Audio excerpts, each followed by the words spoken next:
Hello, my name is Ashley Taylor, and thank you for taking the time to watch my presentation.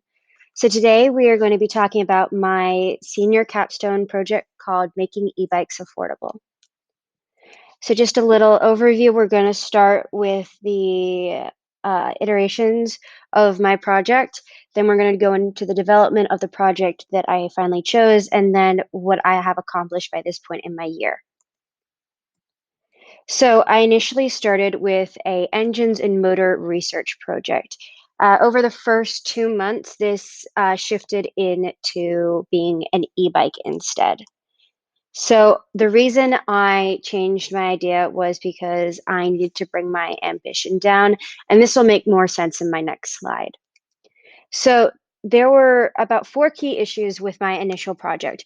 One, I had no milling equipment, and I really wanted to work on engines as my physical aspect of my research project, but there was no way that I could actually work or change them or build one because we just simply did not have the materials.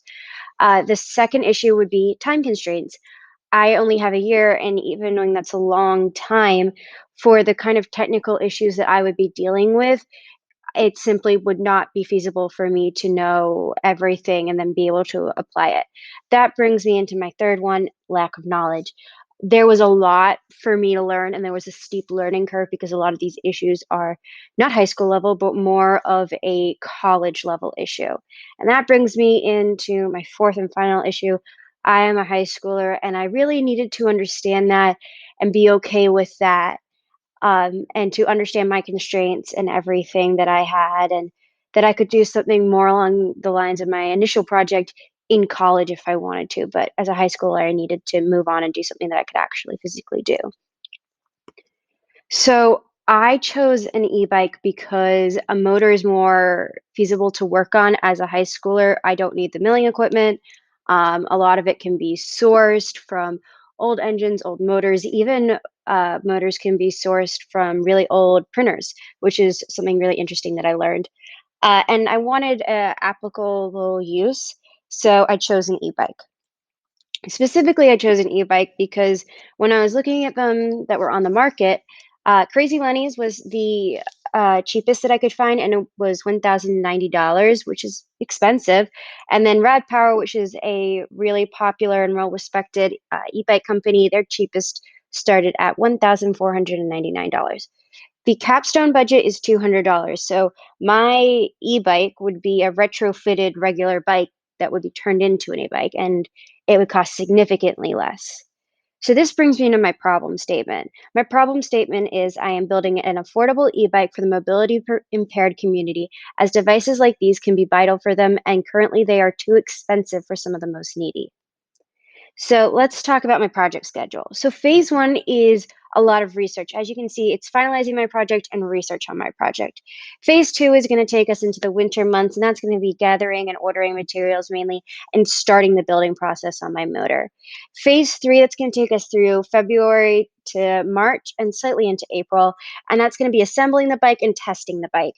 Finally, phase four is going to be my presentation. Now, that took me most of April just to finalize everything.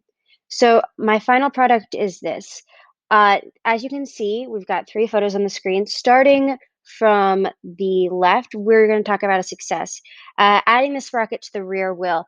As you can see, where the black lines are, if you can see my mouse, this is the sprocket right here. So we took this from an old e-scooter and we fitted that on to the bike because the sprocket that was there did not fit the motor chain. So there was a lot of issues with that, but I was really successful there. So a main failure for me was the battery wiring and the battery in general. It was really hard. I think I rewired this battery maybe 3 or 4 times before finally getting it to work.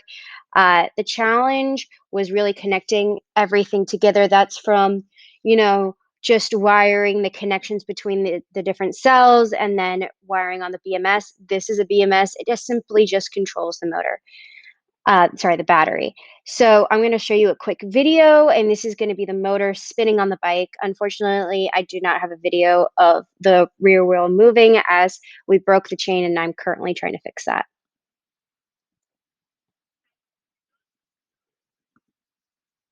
Oh, sorry.